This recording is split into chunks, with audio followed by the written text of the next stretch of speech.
Hi there, everyone. It is currently the 9th of November 2013, and today we are looking at some of the destruction left behind of one of the most severe typhoons to not only hit the Philippines, but any landmass in recent history. And some of the first devastation coming out of areas here in Samar and over towards Leyte is that of just complete destruction.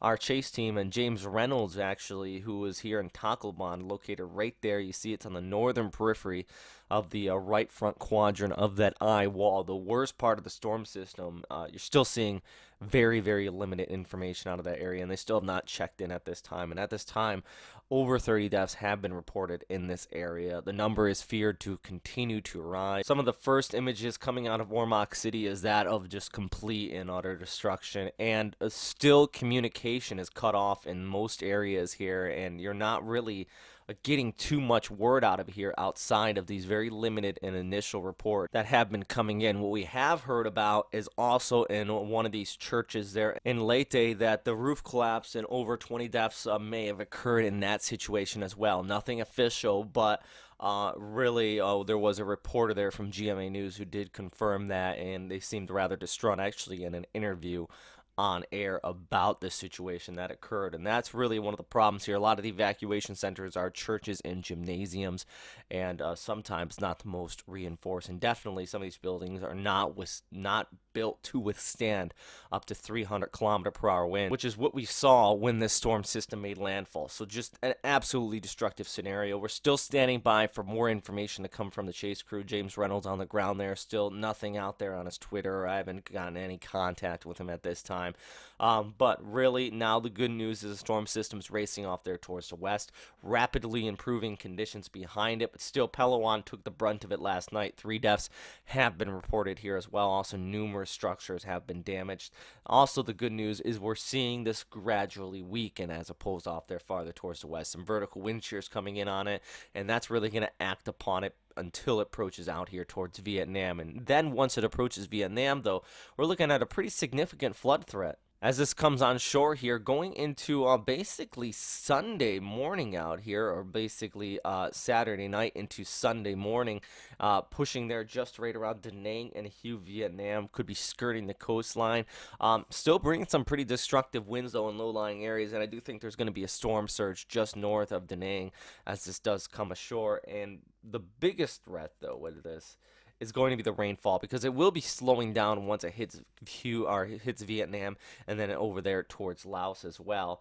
And once it slows down, we're looking at a pretty tremendous amount of rain that is going to be piling up in some of the mountainous areas just west of the coastline here, and that's going to be causing the risk of flash flooding and landslides. Yet another storm. I think this is the third or fourth major typhoon that hit Vietnam in the same area so far here in 2013. So definitely nothing uncommon, but this one is going to be packing quite a punch. Not as severe as we saw there in the eastern Philippines. It's not going to be a record-breaking Cat 5 at landfall here. A little bit weaker, but it still is on the equivalent of what would be a major hurricane in the Atlantic, and really even pushing super typhoon status. Not up there just yet, but it's a very strong and still potent system. So basically, throughout the day here on a Sunday, Vietnam, you are going to be taking the brunt of this, and definitely do want to hunker down and respond to any evacuation orders that have been given there. The good news, though, once again, improving conditions behind it. So really, we are still watching the storm system. Been watching it for over a week now. Actually, the first post was put up by Jermaine on Saturday on the storm, stating that it could potentially be a very violent and super typhoon, and we were talking about it clear out here near the Micronesian Islands. Sunday, then we were talking about it as it pushed south of Guam, really came into light that this was going to be a very dangerous and potentially catastrophic storm system by that time. So basically a week now we have been covering this one continuously. Pushed south of Yap there, and we actually got some footage out of Yap, Palau.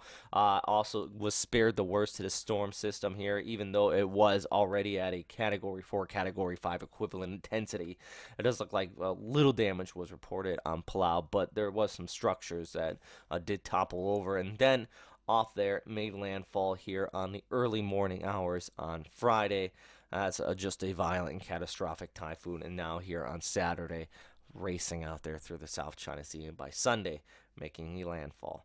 there in Vietnam. So with that said, everybody, that is all for right now on this storm. We're also watching another area by Tuesday, and I don't want to say it just yet, but I really kind of have to here because we're looking at a big rain threat going into Tuesday and Wednesday as a new potentially tropical storm forms up here and starts to push onshore there across the southern portions of the Philippines, just coming in from the east. Not a typhoon intensity likely out of this, but we're going to be seeing a very significant rain threat by Tuesday and Wednesday out here as this does push overhead.